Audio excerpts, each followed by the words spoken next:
Assalamualaikum warahmatullahi wabarakatuh. Saudaraku yang dirahmati Allah Subhanahu wa Ta'ala, izinkan saya bertanya, untuk apa sebenarnya Allah Subhanahu wa Ta'ala menciptakan kita hidup di dunia ini? Tentu jawabannya hanya untuk beribadah kepadanya. Allah Subhanahu wa Ta'ala berfirman, "Tidak aku ciptakan jin dan manusia melainkan hanya untuk beribadah kepadaku." Tapi mari kita jujur, apakah kita sudah benar-benar menunaikan ibadah dengan sungguh-sungguh? Tentu jawabannya belum. Kenapa bisa begitu? Apakah karena sibuk dengan dunia ini, atau pekerjaan, atau kesenangan yang sesaat? Oleh karena itu, saudaraku yang dirahmati Allah, dunia ini hanya sebentar. Umur kita seperti bayangan sore hari, makin lama makin pendek. Coba kita bayangkan, kalau malam ini Allah Subhanahu wa Ta'ala memanggil kita, apakah kita sudah siap? Tentu jawabannya belum. Kalau kita belum siap, lalu kapan kita akan siap?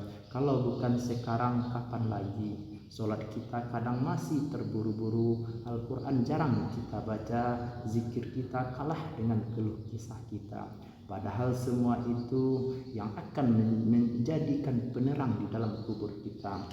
Saudaraku yang dirahmati Allah Subhanahu wa Ta'ala, coba kita renungkan, ketika jasad ini terbujur di atas papan kayu, siapa yang menemani kita? Apakah harta kita?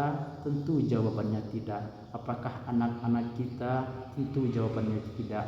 Oleh karena itu, yang setia hanyalah amal kebaikan kita. Maka mulai sekarang mari kita perbaiki diri ini, perbanyak sholat tepat waktu, perbanyak sedekah walaupun hanya kecil, perbanyak istighfar kita walau hanya dengan bisikan hati. Karena Allah Subhanahu wa Ta'ala tidak melihat banyaknya amal kita, tapi keikhlasan hati kita ini. Saudaraku yang dirahmati Allah, mari sama-sama kita tanyakan pada hati kita, jika hari ini hari terakhirku, apakah aku sudah siap bertemu Allah? Kalau jawabannya belum, inilah saatnya kita berubah, jangan tunggu besok. Karena kita tak pernah tahu apakah besok masih ada waktu untuk kita. Saudaraku yang dirahmati Allah, semoga Allah Subhanahu wa Ta'ala memberikan kita kesempatan memperbaiki diri kita ini, menutup hidup dengan husnul khatimah, dan dikumpulkan bersama orang-orang saleh di surganya Allah nanti.